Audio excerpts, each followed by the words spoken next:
அன்பான மக்களே, நம்மளோட மகாநதி சீரியலில் விஜய் நடிக்கிறார் இல்லையா, அதில் வந்து பயங்கரமாக பரபரப்பாக ஷூட்டிங் ஸ்பாட்லேருந்து அப்டேட் வந்துக்கிட்டே இருக்குது.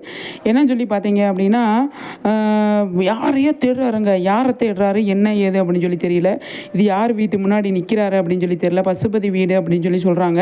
ஆனால் எனக்கு தெரிஞ்சு இது பசுபதி வீடாக இருக்கிறதுக்கு சான்ஸ் இல்லை. ஆனால் யாரையோ தேடுறாரு. விஜய் அஜய் இருக்கார் இல்லையா, அவரை தேடுறாரு. இப்போ ஜஸ்ட்டு கொஞ்ச நேரத்துக்கு முன்னாடி ஒரு ப்ரொமோ வந்தது. அதில் வந்து அஜயை வந்து சொல்கிறாரு, ராகினியை கூட்டிகிட்டு நீ இப்போவே வெளியே போயிரு, நீ வீட்டில் இருக்கக்கூடாது அப்படிங்கிற மாதிரி வந்து சொல்கிறாரு. ஏன் அப்படின்னா டைவர்ஸ் கொடுத்துரு அப்படின்ற மாதிரி சாரதா வந்து சொல்கிறத பார்த்தா பயங்கரமாக கோவமாக இருக்கார். என்ன நடந்துச்சு எது நடந்துச்சு அப்படின்றது தெரில. இதுக்கு எல்லாத்துக்குமே காரணம் வந்து ராகினி தான் அப்படிங்கிற மாதிரி வந்து விஜய் சொல்கிறாரு. வந்து இது என்னோடய வீடு, வீட்டை விட்டு வெளியே போடா நாய் அப்படின்ற மாதிரி சொல்கிறாரு. அடுத்தடுத்து என்ன நடக்குது அப்படிங்கிறத பார்க்கணும். ராகினிக்கு வாங்க நம்ம போகலாம் அப்படின்னு கூட்டிகிட்டு போகிறாங்க.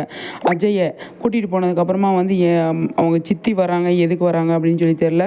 இப்போ அன்பு அவங்க சித்தப்பா வராங்க. அவங்க வந்து எதுக்கு என் மகனை வீட்டை விட்டு தோற்றின அப்படின்னு சொல்லி கேட்பாங்களா, என்ன ஏது அப்படின்னு சொல்லி தெரியல. சாரதா வந்து என் மகளுக்கு டைவர்ஸ் கொடுத்துரு அப்படின்னு கேட்குறாங்க. அவங்க அதுக்கு விஜய் வந்து பயங்கரமாக ஷாக்காகிறாரு. என்ன நடக்குது எது நடக்குது அப்படி. அது காவேரிக்கு வந்து இது எதுவுமே தெரியாது.